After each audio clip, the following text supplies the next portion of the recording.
ஆரம்பம் செய்கிறேன். இங்கு மேடையில் வீட்டில் இருக்கும்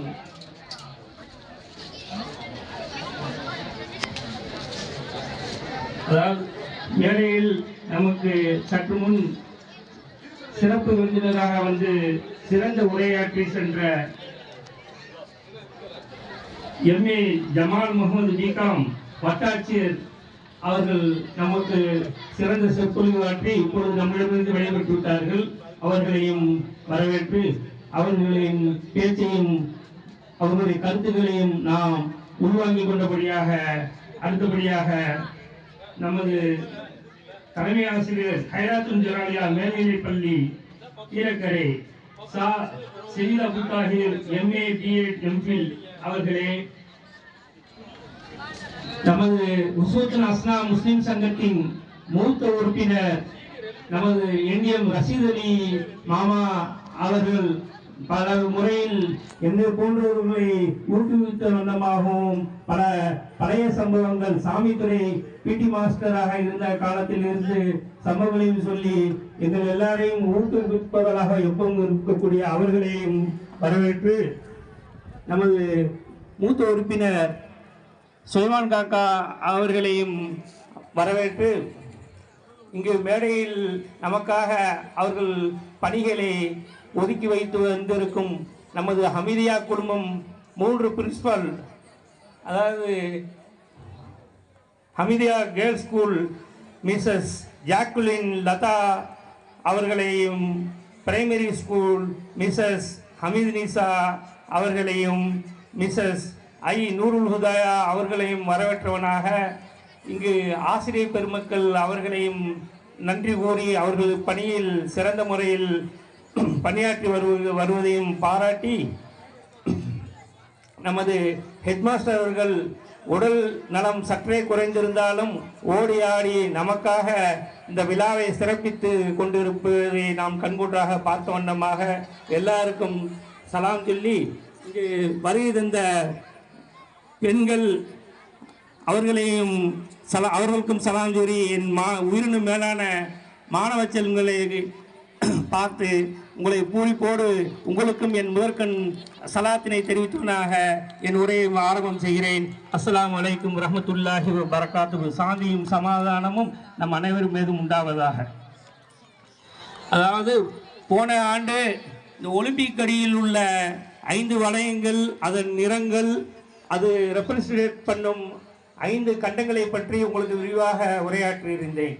அதன் தொடர்ச்சியாக இப்பொழுது விளையாட்டு தினத்தில் உடல் மற்றும் மன வளர்ச்சி அவசியம் என்பதால் ஒவ்வொரு பள்ளியிலும் விளையாட்டு கட்டாயம்.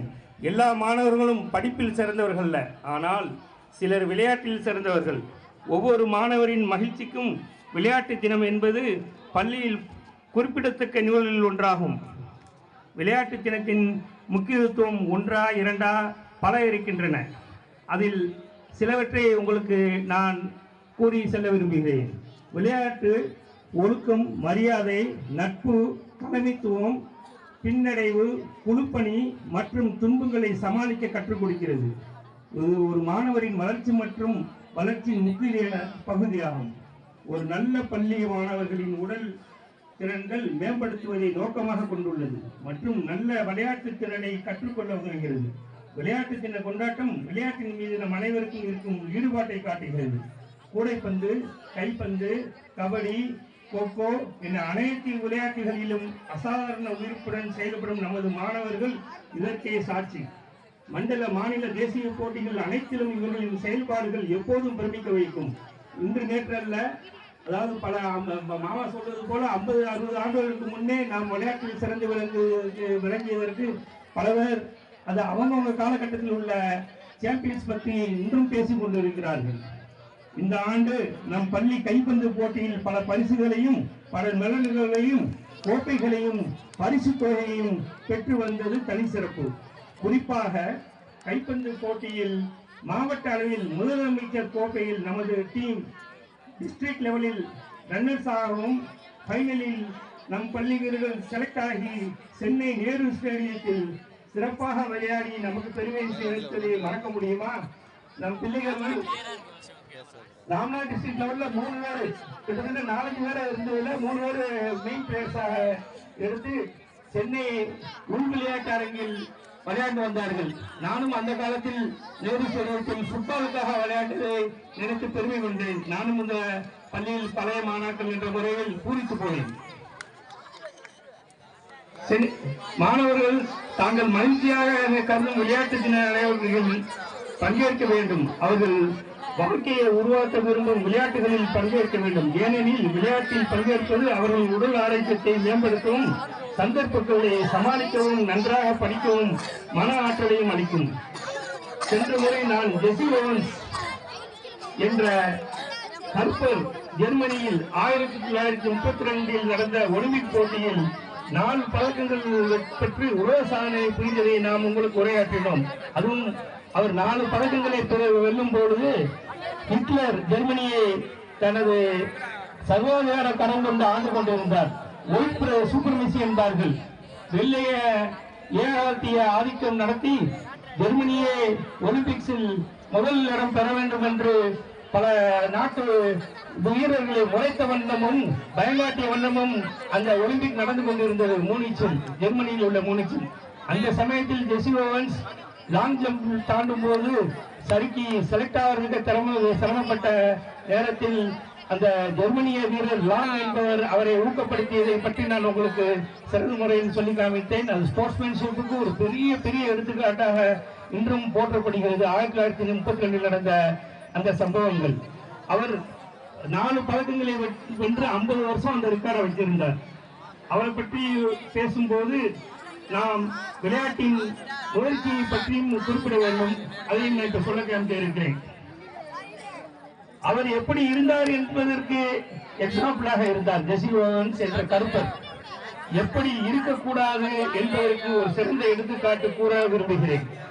நாம் எல்லோருக்கும் தெண்டுல்கர், காம்பளி என்ற 2 கிரிக்கெட் வீரர்கள் பற்றி நன்றாக தெரியுமா? தெண்டுல்கர், காம்பளியை பற்றி தெரியுமா? தெண்டுல்கர் பற்றி நல்லா தெரியுங்களா? Very good. இருவரும் பள்ளியில் படிக்கும் போதே 1980களில் உலக சாதனை புரிந்தவர்கள். உண்மையில் தெண்டுல்கர் காம்பளியின் தலைமையில் விளையாடியவர். இருவரும் இந்திய டீமிலும் சிறப்பாக என்ட்ரி கொடுத்து சிறந்த முறையில் விளையாடினார்கள். தன் ஒழுக்கத்தாலும் விடாமுயற்சியாலும் தெண்டுல்கர் கிரிக்கெட்டின் கடவுளாகவே ரசிகர்களால் போற்றப்பட்டார். ஆனால் காம்பளியிடம் அபரிதமான திறமை இருந்தும் பல டபுள் செஞ்சுரிகள் அடித்தும் தனது சிறு வயது போதை பழக்கத்தாலும் மற்ற கெட்ட பழக்கங்களின் காரணமாகவும் அவர் இன்று கிரிக்கெட் உலகில் இருந்து ஓரம் கட்டப்பட்டு நோயுற்று தள்ளாடி கொண்டிருக்கிறார். எப்படி இருக்கக்கூடாது என்பதற்கு காம்பளி ஒரு நல்ல எடுத்துக்காட்டு. தெண்டுல்கர் ரொம்ப டிசிப்ளினாகவும் தன்னுடைய ஒழுக்கத்தை மேம்படுத்தியவராகவும், அதாவது திருவள்ளுவர் சொல்வார், ஒழுக்கம் விழுப்பம் தரலாம், ஒழுக்கம் உயிரினும் ஓமப்படும் என்ற கூற்றுக்கிணங்க தெண்டுல்கர் தனது டீனேஜ் என்ட்ரி, அதாவது டீனேஜிலேயே கிரிக்கெட்டுக்கு வந்து பல கோடிகளை பார்த்தாலும் ஒழுக்கத்தோடு விளையாடி கடைசியில் இன்றைக்கு பாரத ரத்னா பட்டம் பெற்று சிறந்த ஒரு ஸ்போர்ட்ஸ்மேனாக இந்தியாவில் தெரிந்து கொண்டிருக்கிறார். அதுபோல் நாம் இருக்க வேண்டும். காம்பளியோர் சிறு கெட்ட பழக்கங்களுக்கு அடிமையாகாமல் நமது வாழ்க்கையை முன்னேற்ற வேண்டும். வாழ்க்கையின் முக்கியமான நோக்கம் என்பது வெல்வதல்ல, மிக சிறப்பாக போட்டியிடுவதுதான் என்கிறார் ஜெசி ஓவன்ஸ். அதுதான் நமக்குமான பாடம். நமது திறமை என்ன என்பதை இனம் கண்டு கொள்வது, அதில் மிக அதிகமான அளவு எப்படி உலகத்தில் செல்லலாம் என்பதற்கான முயற்சிகள் எடுப்பது ஆகியவற்றில் மட்டும் கவனம் செலுத்தினால் போதும். உரிய வெற்றிகள் வந்து சேரும்.